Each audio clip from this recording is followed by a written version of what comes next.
Hey everyone, today is a unique podcast in three ways. First, this episode celebrates the 1 year anniversary of the Father Friend podcast.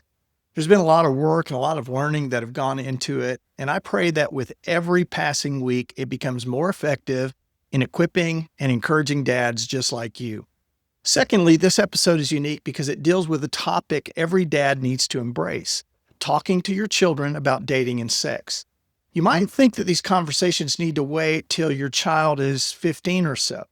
Well, you're going to hear otherwise, along with some wisdom about having conversations like these with kids of all ages. And third, this episode is unique because it's an interview with a great dad and a gifted teacher from Amy's and my church, cLife Church in Rockwall, Texas. His name is Casey Coates. Casey serves as a teaching pastor at Community Life Church, which has 5 campuses on the east side of the DFW Metroplex. He's been on staff at cLife for 19 years. Casey earned a master's degree in theology from Dallas Theological Seminary in 2010. He and his wife, Lauren, have been married for 18 years, and they have 4 children ranging from ages 8 to 14. When he's not working on toting his kids around to their various activities, Casey enjoys working out, listening to podcasts, and watching Texas Longhorn football. That last one we will not hold against him. Thanks for being here today. I hope you enjoy the interview. So, Casey, thanks for joining me today. We really appreciate your time. Yeah, absolutely. Thanks for inviting me on, Mike. Looking forward to it. Yeah, you preached a sermon a few weeks ago, and it just piqued my interest as you were talking about dating and sex after our discipleship weekend with our youth ministry. And you were, in the big service and the regular church service preaching this message. And it was so good. And I just thought, man, I really want to invite Casey on to talk about this because it's so relevant to where dads live and the cultural pressures that our kids are facing. And, we are called to stand in the gap for our kids. And that was the tone of the message. And I just wanted to invite you on. I appreciate your time. So I've got several questions for you. We'll jump right into them and see what happens. First, tell us about your kids. How many kids you have and their ages? Absolutely. Would love to. So my wife and I, Lauren is my wife. We've been married for 18 and a half years almost at this point. And we have 4 children. Oldest is Sawyer. She's a girl, 14. Next is Dayton. He's a 13-year-old boy. Next is Augie, 9, almost 10. And then Ruby, who just turned 8 years old. So we go girl, boy, boy, girl. That's our setup. So you've got a couple of teenagers. You're right in the middle of this. Yeah, no doubt. We are figuring this thing out. So tell us, what did you and Lauren do maybe to set the stage for these heavier matters with your teenagers? I mean, did y'all have this kind of conscious idea of what you wanted to do from early ages till now, or is some of this stuff kind of new developments for you? Sure. So I would say that Lauren and I have several unfair advantages, that other families don't necessarily have. Number one is we served in youth ministry for so many years. And so we talked with teenagers all the time and saw what was going on in their lives. And so we're talking to them about the issues relevant to them. And so dating and sexual stuff was a big part of those conversations. And so we learned a lot in those years of what to do and what not to do, got hooked up with some great families and parents who are doing incredible things with their kids and gleaned knowledge and wisdom, insight from them. So that was really helpful. My wife is also a licensed professional counselor. She started started her own practice in 2018. She's been practicing for about 10 or 11 years now, I believe. And basically the whole time that we've had kids. And so, man, talking about a starter pack or, like cheating off your neighbor's paper. We just get to see all the great things that other families are doing and also a lot of the mistakes and whatnot. And so those are 2 really unfair advantages. Also, growing up in this era, Mike, like we have an advantage over your generation. You're not that much older than me, but there was a proliferation of information through podcasts and blogs right about the time that Lauren and I we're entering into parenthood. Mm. And so just being able to consume all of the information out there on parenting has been so incredibly helpful to us. And I would say the most helpful resource that we found early on that really shaped our approach was my wife, Lauren. She really deserves all this credit. Like, honestly, Mike, you should be talking to her today. But since this is a father's podcast, I'm the father I am because of my wife, for sure. Best decision I made was my wife, and our family, all of our, glory and credit and all that's good about our family really stems from her and her vision and leadership. But so Lauren early on discovered this podcast or this resource for moms, especially, called The Birds and the Bees. Are you familiar with that, Mike? You told me about that a couple of weeks ago. I had never heard of it before, but I Yeah. looked it up, and it's so amazingly good. Oh man, it's fantastic. So the founder is a woman from Dallas named Mary Flo Ridley, I believe is her name. And she was just a mom living in Dallas, raising up young kids, and wanted to talk to them about sex and dating, and went looking for resources and couldn't find the stuff that she was looking for. And so she just became the resource and became the expert and started putting out all that info. And so we discovered her, Lauren discovered her, and then she turned me on to her early on while our kids were still very young. And so that was just foundational, so many of those resources. And then from there, kind of added in some of our own stuff along the way. So yeah, you did start early. You have the luxury that you started early and having appropriate conversations with kids at younger ages about, biological parts and how mommies have babies and that whole thing. That's exactly right. So, probably the most helpful insights that Mary Flo gave us is that, so many parents freak out about the duty of having to have the talk. We're more freaked out about it than our kids are, I think, Yeah. but she really tried to break down that barrier a little bit and say, hey, listen, sure, have some talks with your kids, but more than that, it doesn't have to be like some huge thing where you just unload it all on them. Your kids are going to ask questions all throughout their developmental stages that are going to be beautiful windows to introduce these concepts to them. Mm-hmm. And so rather than just, damming it all up until they turn 13 and you're like, okay, puberty is hit, they need to know it all. Instead of that, kids learn best anyway when they're interested. And so when kids are asking questions, or when a kid says, I want to learn how to ride a bike without training wheels. Well, that's the moment. And if you try to force it before then, or you let the window close and they're no longer interested, it's not going to go well. But man, the day they're like, I want to try to ride my bike without training wheels, that's the moment. That's good. Yeah. And the day that your kid starts asking some questions about reproduction and being married, and wait, they're not married, but they have a baby, they start asking these sort of questions. That's when their brain is curious and they want to know, they're searching for an answer. And so if you just take advantage of those opportunities, and I think one of the biggest mistakes that I may be jumping way ahead, Mike, here, I'm sorry, but I think one of the biggest mistakes that parents make, and we would make them if not for, Mary Flo's insights and advice here, that one of the biggest mistakes that families make is that, when a kid asks that question, your 4-year-old asks you a question about reproduction or something like that, and your heart begins to flutter and you feel a little faint and you're like, oh my gosh, are they going to force me to have the sex talk right now with the 4-year-old? I'm going to rob my 4-year-old of their innocence. And so you kind of put it off and be like, we'll talk about that later. We'll talk about that later. And then, you never come back around to it. And then even if you tried to, the moment has passed and the kid is, being like, want you to play with a transformer right now, not answer that question. And so many parents do that. They just defer to later on because they feel uncomfortable. And so instead, if you'll just, pause, take a breath, lean into the moment, answer the question, that it makes it to where someday if you decide to sit down and have a more like scheduled and more intentional talk, it's not going to feel like nearly as big of a deal because you've been having these types of conversations all along the way. Yeah, I completely agree.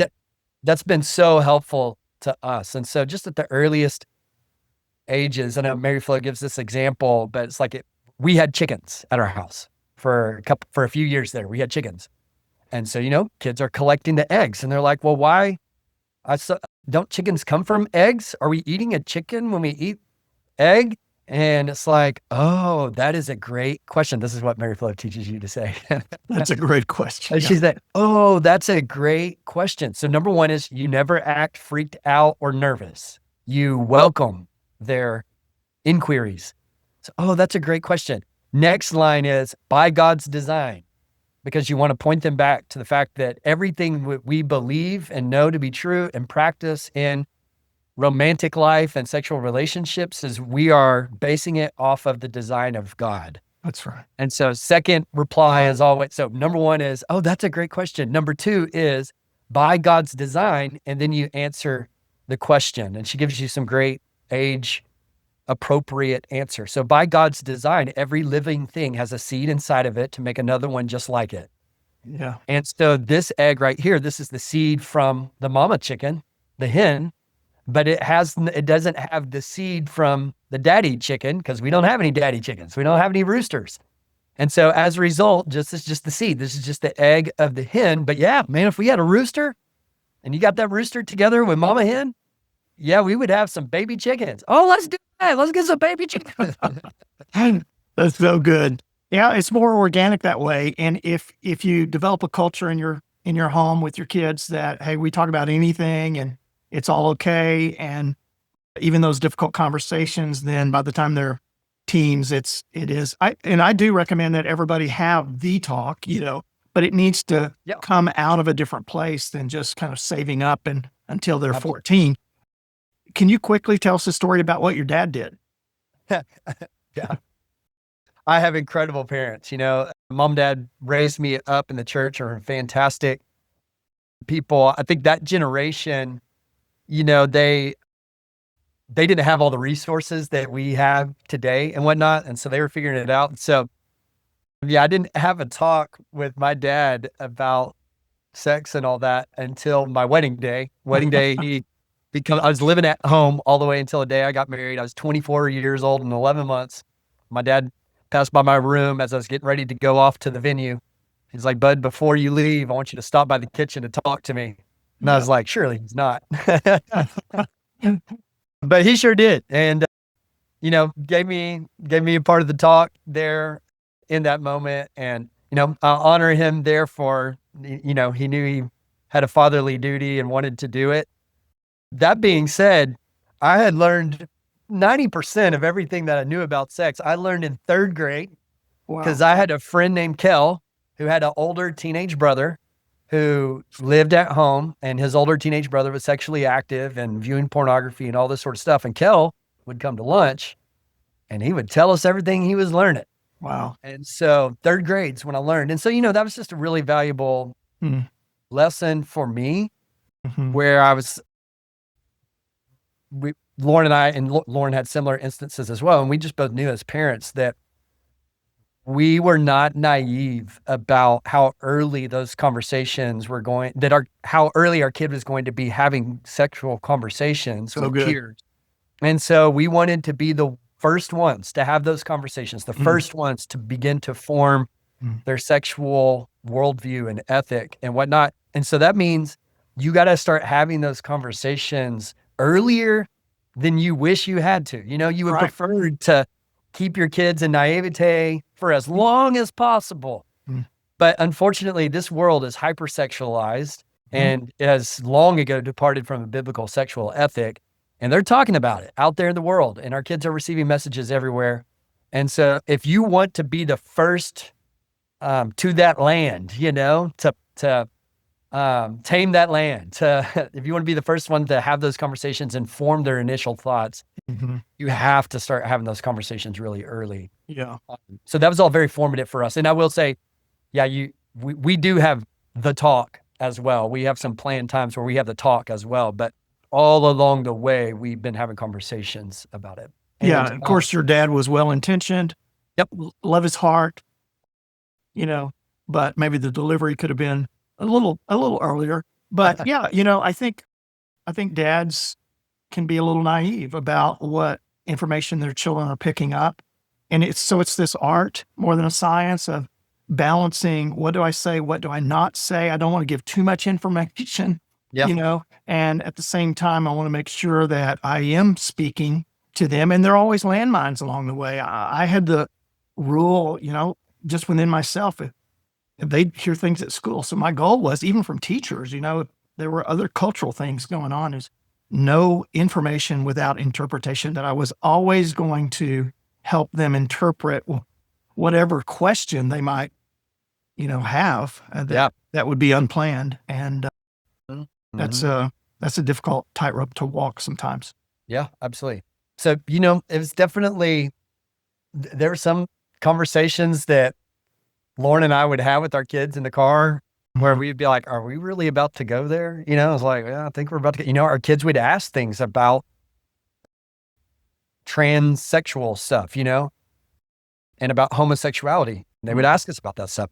And, whenever they're 5 or 6, and, I would say probably most parents put that off a little bit and aren't really willing to enter into those conversations. And Lauren and I would, primarily Lauren. Lauren usually fields those questions because she's so good with words and so quick on her feet.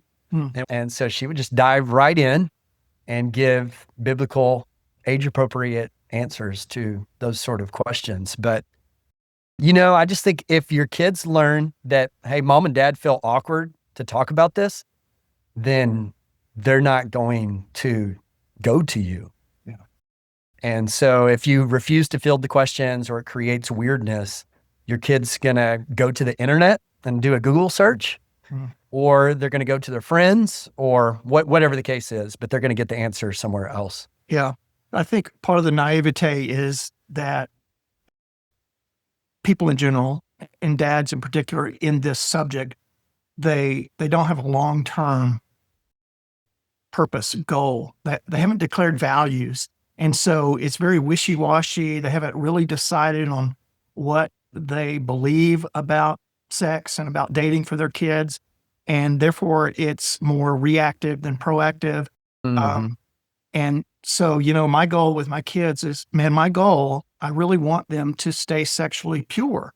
Now, that's a lofty goal. I get that, right? In our world today, that's a high goal, but that was the goal. So what I want to ask you is, when you were in student ministry, I was in student ministry for many years. When, having your own kids, being in student ministry, what would you say are the top 3 values that dads need to have for their kids in the realm of dating? And then I want to ask you the same question about the top 3 values you think dads should have, Christian dads should have, for their kids in the area of sex. Yeah. So very interesting question here. Whenever you originally posed this question to me, I had to think about, I definitely have some values there. I had to think about verbalizing them and forming them here in response to this. So, I would say first and foremost, absolutely, is the goal of, I want my kids to have a great life. Part of having a great life, I believe 100% that the abundant life is found in following God's ways. And the blessing of God comes whenever you follow his ways. You cannot divorce his commandments and his ways from his blessing. And so you discover his blessing through following his commandments and his ways.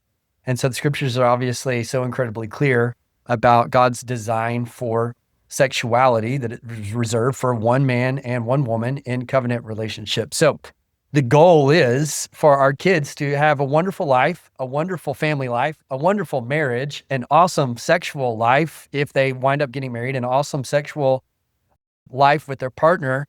And I know through scripture's insights and my own personal experience in my life, and then also through counseling with lots of other couples, that God's ways are the best ways, and staying completely sexually pure all the way up until you enter into that marriage covenant is by far the best way. So 100%, I'm trying to raise up my children to not look at, not use pornography, to not be sexually active in dating relationships or hooking up or anything before then. and trying to give them the blessing. My wife and I were virgins on our wedding night, and we are so thankful to God, all not patting ourselves on the back, honestly, all praise to God for getting us to that place. It's by his grace we were able to do that.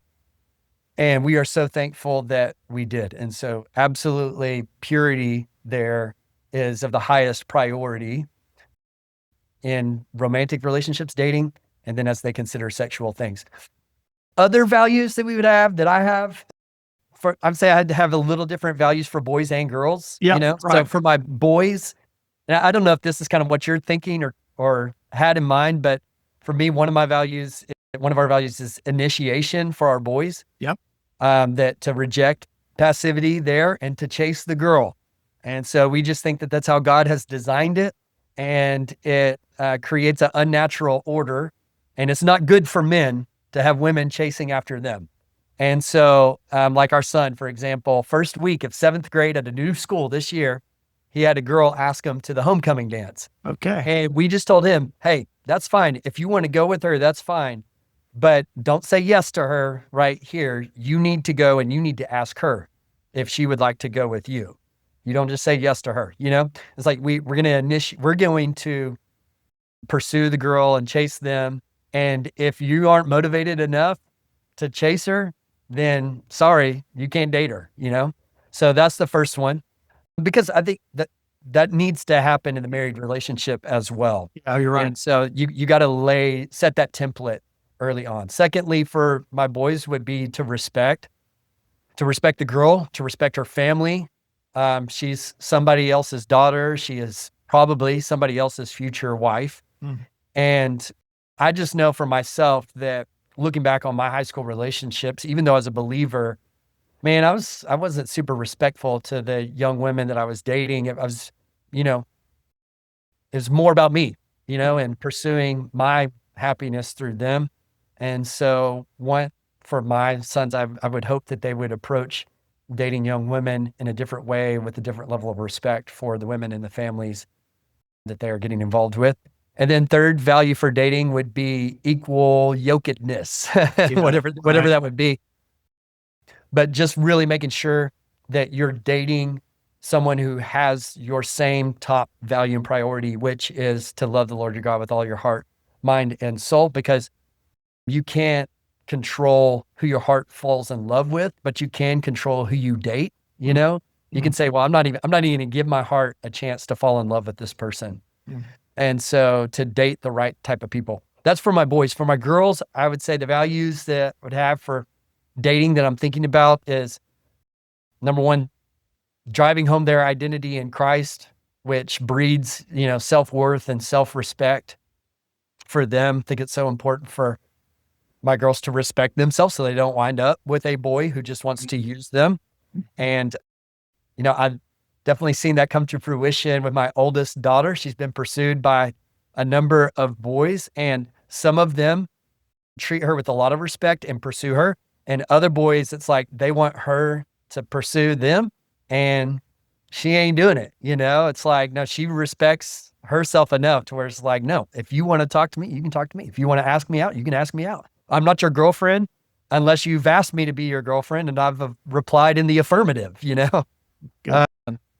And so identity in Christ, that second one is don't chase boys, That's a value for our girls, is that we don't want our girls chasing boys. And then thirdly, equal yokedness again for our girls. Yeah.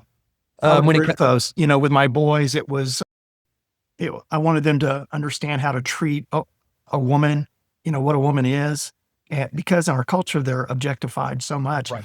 And girls fall in the trap of being objectified. I mean, they just, they learn that they're objects and of somebody else's pleasure. And so that's very dangerous. And then the flip side of that was with my daughter, was to make sure that she understood that she's not to be objectified in that way, that she's a person, she's a treasure, and same thing, that she's to be pursued. I was thankful to have kids that were not boy crazy, girl crazy. My daughter was very selective about who she dated, really didn't date that much. Mm-hmm. And my middle son had one girlfriend that he stayed with, and he eventually married. And wow. They're married right now. And then my little son, he had one girlfriend for about 6 weeks, and he didn't really date that much either. So they were pretty content within themselves. I think that's something good for kids to have, that they don't have to have somebody else. Our culture is sending a whole different message. Absolutely. Absolutely. I think that the more fulfilled a young man or woman is in their family relationships and also their relationship with God, the less thirsty they're going to be for romantic relationships. Not saying it's wrong for young people to be in romantic relationships, but if they are experiencing the fulfillment of their emotional needs in Christ and in their family, I think they're going to be way less likely to settle for some old scrub. Yeah, that's right. I just felt this tug with my kids that, the pull for them to be sophisticated so early, kids not being able to be kids anymore, young adults, teenagers not being able to embrace the wholeness and the identity of just being young and finding fulfillment in that and in Christ ultimately. Boy, there's this push in our culture to sophisticate our children, and they're losing the innocence that's a part of that. And part of my job as a dad was just to try to protect as much as possible and to slow that rate down. And that's hard. It's really, really difficult to do. Yeah. Oh my gosh. So on to, you asked about values for sexual Yes. things. I didn't answer that one. Yeah. I would say that values around sex would say number one is trust, and that is trust in God, trust that God is good and his plans are good, self-control, and then delayed gratification. I would say that those would probably be the values for us that we would talk about most of that.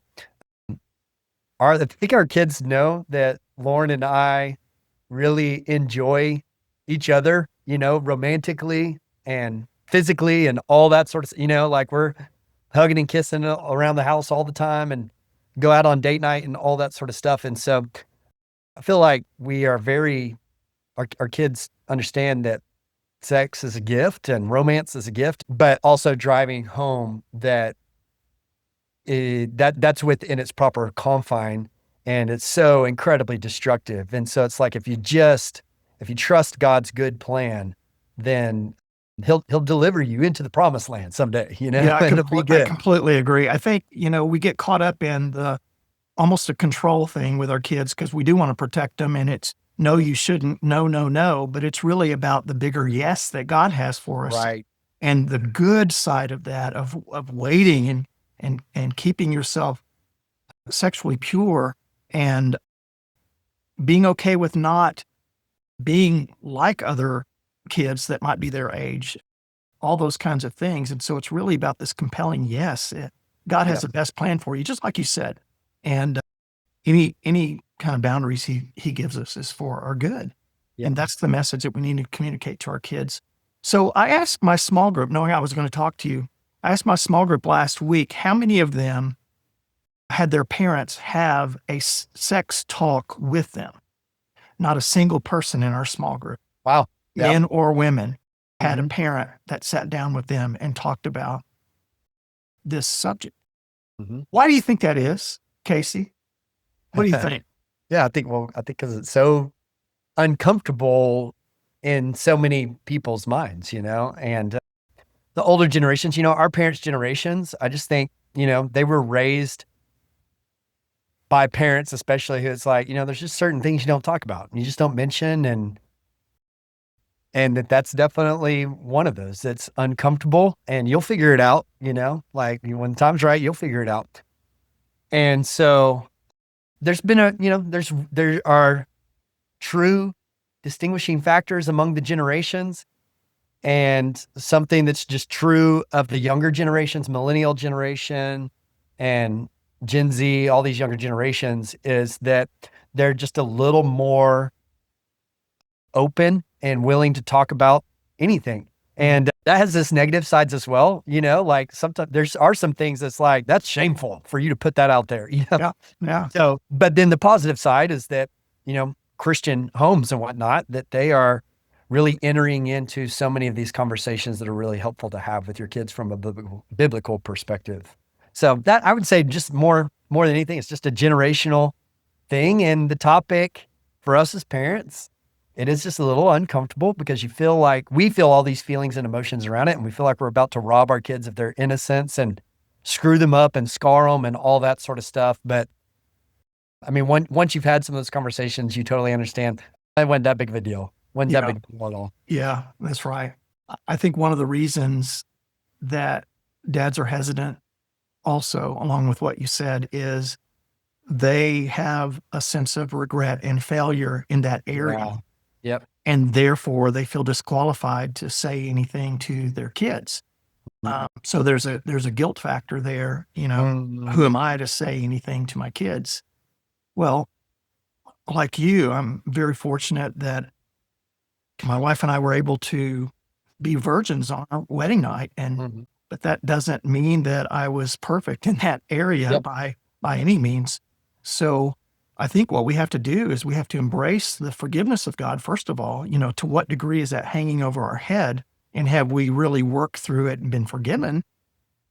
But then the other thing is don't we want to spare our kids of some of the guilt and regret and pain that maybe we walk through?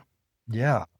Oh, absolutely. I get that, and I understand that feeling that dads have. I feel like I have zero moral authority on this issue to speak to my kids. But I mean, I would just lovingly challenge that thought, that if it requires perfection for you to speak into your kids' lives, well, then what in the world can you speak on the subject of? Yeah, exactly. Like what have you been perfect on? Exactly. And that our kids value so much, I think, when we come to them with instruction that is rooted in, vulnerable authenticity, transparency about, hey, I screwed this up, or I ate the bad fruit of this thing right here, and I love you so much, and I hope you don't have to experience it. If you do, if you decide to walk down that path I walked down, I pray God finds you with this grace like he found me. But I just wish that my hope and prayer for you is that you can avoid all of that. And so whenever you come to your kids with that is so incredibly valuable. I mean, talk about a talk right there that kids would remember forever. Like that would land in a whole different way. There's a young man in our church that I know that I helped him walk out of sexual bondage, like just living enslaved to sexual sin. And he told me at one point that there were so many times in his journey that he wanted to tell his dad, he wanted to confess to his dad what he was involved in, but that he did never feel like he could, or he didn't feel comfortable doing it because his dad had never expressed any like shortcomings in those areas, like never voiced any struggles with temptation or sexual sin of his own. And so he just felt like his dad wouldn't be able to relate. And like, oh man, it's like, that you just hate to hear that because his dad could have intervened somewhere in that process and saved so many of those moments that came after that initial desire to confess to his dad. And so, I just want to avoid that with my kids. And so I believe every human being has some sort of sexual brokenness in some way. And so Lauren and I as well, the story of as a young man was a almost daily user of pornography and everything as a young man and in college years. And the Lord freed me from that. I wasn't completely perfect in my sexual relationships and dating relationships leading up to marriage. And so there's sexual sin in my life as well that I had to confess and find God's grace for. And so want to communicate to my kids from that place. I'm not trying to hide any of that or pretend like none of it happened. Because I think it gives a power to those conversations that I have with my kids. Yeah, I agree. And I think, especially by teenage years, kids are smart enough to know that dad and mom are probably not perfect. Right. They may have abstained until marriage, but, probably not perfect in that way. And so on this podcast, those who've listened to it know that I talk about emotional memory quite a bit. You're probably familiar with that phrase, but the whole idea that kids are not going to remember everything you say, the lessons you taught, the lectures you gave them, but they will remember how you made them feel. And I think when it comes to this subject in particular, since it is so touchy and sensitive, I think making kids feel safe and normalizing it really does help. And then having the willingness to have hard conversations. I Yep. think dads just need to embrace that tension. That's why they're here. It's not easy, but they didn't sign up for easy. That's a part of Yeah. raising kids. I want to talk about another, maybe a flip side of that, because you have well-intentioned dads that are afraid to have the talk. And then maybe it's because of some guilt that they may have or some shame that they may have. But then you have other dads, I think, and in my experience, I've seen this quite a bit. They just set the bar low. They just kind of believe it's not possible. And sadly, I think we see this with Christian fathers. So what would you say to that? What would you say to them about that whole preconceived notion that, well, it's just going to happen anyway? Mhm. I've seen that with moms and dads that I know, where they just assume that their kids are gonna be sexually active, and they even accommodate their kids' Yeah. sexual activity with, you know, buying them various birth control methods and all that sort of stuff, and Yep. yeah, what I would just say is that they bought into the world's messaging that it's normal and everyone does this, and God's word calls his people to be aliens and strangers, to live differently, to look like, wow, who are these people? They don't live like the rest of the world. And so that's the call and that's the expectation. And it's not some pie in the sky thing that God is like, I know you're never going to attain it, but here's Right. my standard. No, God will empower us through his spirit to be obedient to the things that he has called us to. And so I really think in a lot of ways, it's just a theological disconnect there of not understanding God's word and God's power through his spirit and sanctification and obedience. And so it's like God's commands are completely and totally 100% for real. And if you will, all from birth through through the day that your kid gets married, if you will live a life seeking to live by God's commandments and you're teaching those to your kids, and you are a Holy Spirit filled person seeking God in your daily life and bringing that into your home, that no, I would say actually odds are with you that God's going to That's help right. you. God's going to help you and your kid is going to achieve that. Yeah. In that sense, odds are with you if indeed that's your approach. So you said that there's a theological disconnect. I completely agree. There's also a statistical disconnect, and that is not every teenager has sex. Yeah. I think the percentage is somewhere between 25 to 30%. And so I tell dads, wouldn't you strive for that? And if there's a failure, then you deal with that. You cross that bridge. Right. But set the bar high and then see what God does. Yeah. But so many dads they just have that whole thing. Well, it's just going to happen. And maybe it's because it's the life that they've lived. I don't know, but it's not statistically impossible. As our culture would say, everybody is not doing it. There are some kids who love the Lord and who commit to, save themselves for their spouse, who do run that race and make it. Is it easy? No, it's not easy. But Absolutely. that's Absolutely.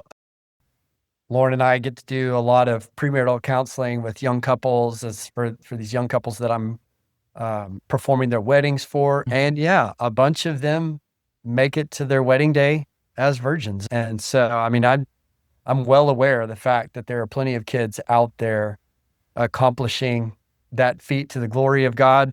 And so it's 100% attainable. So to someone who is thinking, no, this is crazy, only pastors' kids could ever do or something, it's like, well, first of all, there's nothing different about a pastor and his family and his home. Really, there's nothing different. The same right. power of God is available to you and your family. And so you need to get a vision from God for your family of his good plans for your family. Really, that's what it comes down to, is that God's got a great vision for you. Man, you should accept it, brother. That's exactly right. And, shoot high for your kids. Yeah. Don't believe the Love it. worst about them. Believe the best about them, because it's all good. If they run that race and they cross that finish line, it's all good for them in the long term. And that's what we're after as far as dads are concerned. Yeah. So let me kind of move to another question, and we're going to be wrapping up here in just a second. But if you have a dad that comes to you and says, man, I've got a 12-year-old, a 13-year-old, and I have not really talked to them about this subject, and I know they're going to be moving into dating years here soon, what would be the first advice that you would give that dad? Because I think there's some dads listening who are in that exact boat. They may be hearing some of this stuff for the first time and never really been challenged to have these conversations. So what advice would you give to that dad in particular? Yeah, that's a great question. I would just say the most important thing is to just wade into the waters. Just wade into the waters and just getting in, just getting a little wet there is the most important thing. And that could look like a lot of different forms. And if your kid's 12 or 13 and you haven't had a conversation with them, your kid is going to act like, this is awkward and I can't believe you're doing that to me. But I promise you, they are also listening. I promise you, they are listening. And hopefully you have a good relationship with them. Most of the people listening to this podcast, Mike, I'm guessing that, these are dads who are trying. And so their kids see that and they respect that, even if you're far from perfect, but you're trying, your kids see that. And so hopefully your kids respect your voice and respect your attempts. And so I would just say, lean into that, have the conversation. No 12-year-old and 13-year-old wants to hear your dad talk about sexual things. Right. But that's normal. But better that than them decades from now saying, yeah, my dad never talked to me about these things. They will 100% down the line, decades from now, they will say, Dad loved me and Dad gave it his best. Amen. Or they might even say, man, my dad did a fantastic job. Honestly, that talk, I don't know how he did it, and it was great. And I'm going to try to remember everything he said to say to my kids someday. Yeah. So yeah, they're going to honor you in the long run for it. And so the most important thing is just to dive in and do that. Now, you could plan something super intentional and planned, or you could wait until the moment becomes a little more organic. For example, like you said, we talked about sex and dating in church a few weeks back. And so if you're at church and pastor is preaching about it or youth ministry is talking about it, then you can say, hey, I'm really curious to hear your thoughts. I want to, honestly, I've been wanting to talk with you about some of this stuff. And so what a great time. What did the pastor say? Or what did you think? I don't know, did you think anything he said was kind of outlandish or crazy? Yeah. Do you agree with it all? Ask them some questions when stuff comes up. And that's a great entryway.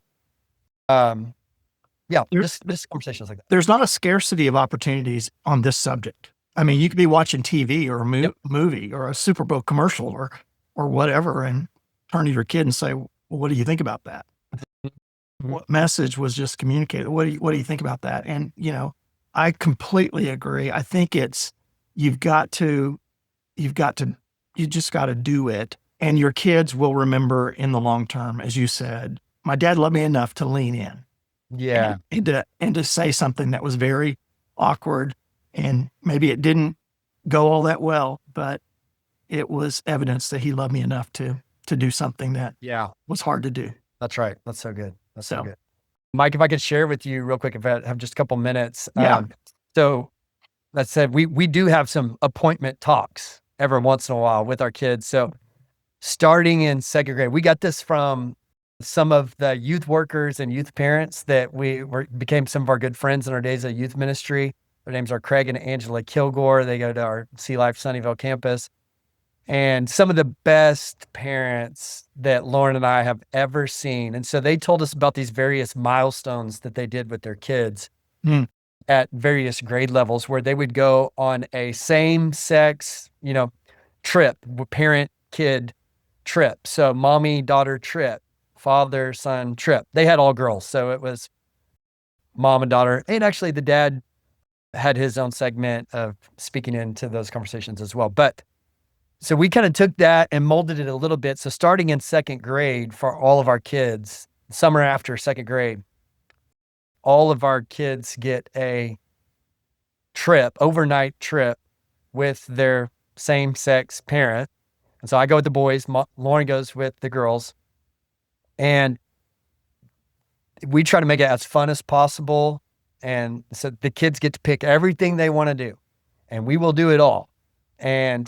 But at some point throughout that trip, at one of the meals or whatnot, in car rides, we will have a talk with them. And our kids know that by now. Our 14-year-old daughter, our 13-year-old son, they know that, well, the talk's coming at some point throughout this trip, but they love it because the trip is so much fun and it's one-on-one intentional time.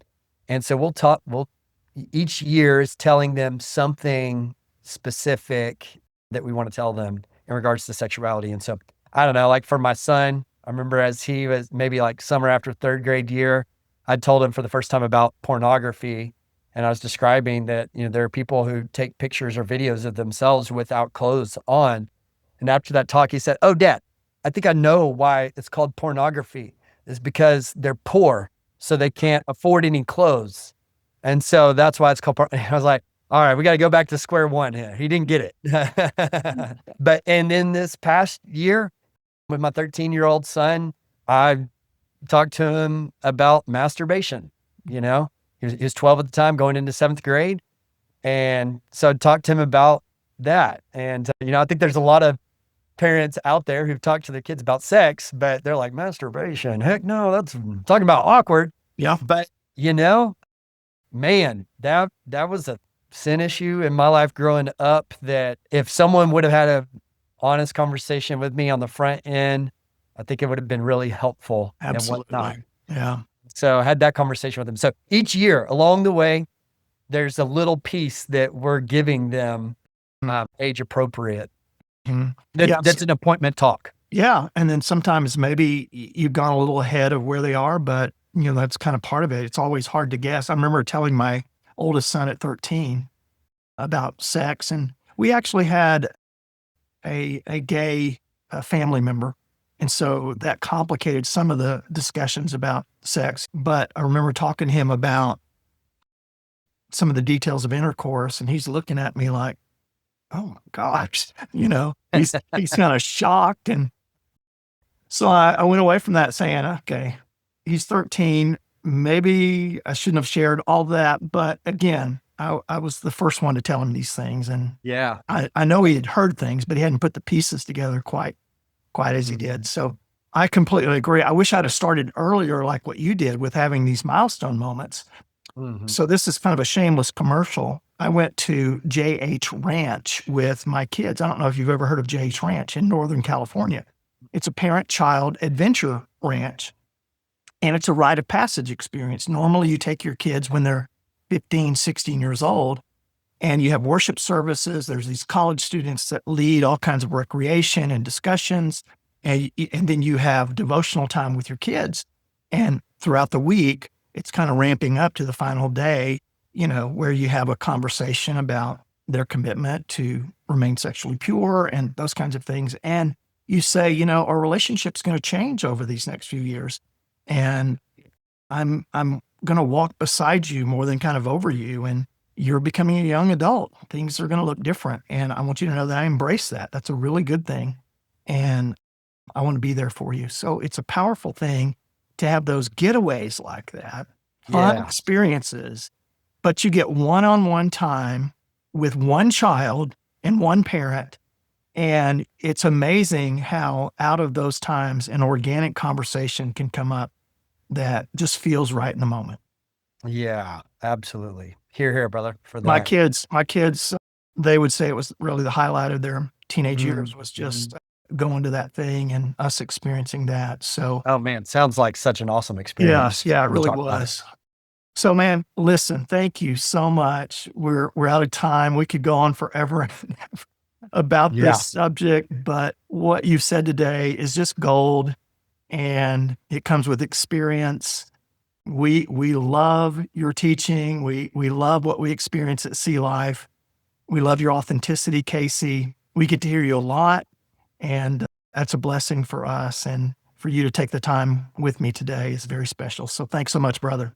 Oh man, well, thank you for those kind words. It really does mean a lot coming from you. I respect you and Amy so much. And so I appreciate that. And it's super fun having these conversations. And just to everybody out there, it's like, hey, we're all figuring this thing out. Amen. We are all figuring this thing out on the fly. So That's stay right. encouraged. You bet. Stay encouraged. Dads, thanks for joining us today. You're listening to the Father Friend podcast. Well, I hope you enjoyed the interview with Casey. Bottom line, lean in, speak truth, and lead with grace. Hey, I've actually created a word-by-word script for how to talk to your preteen or teenage child about these difficult subjects. One that you can, of course, modify and use, because I wouldn't encourage you to read from a script to your child. That might make things even more awkward. But it's great for you to know how to prepare and make sure you say the things that should be said and be authentic with who you are as a dad. So shoot me an email at mikea@fatherfriend.net and I'll send it to you. Along with that, I'll send you a free ebook on time management for busy dads, and you can sign up for our Father Friend community. The script I will send you contains all the things that we discussed today and how they fit into a conversation with your child. Don't forget also to subscribe to the podcast. That's it for today. This week, Dad, be sure to lean in, lead well, and love big.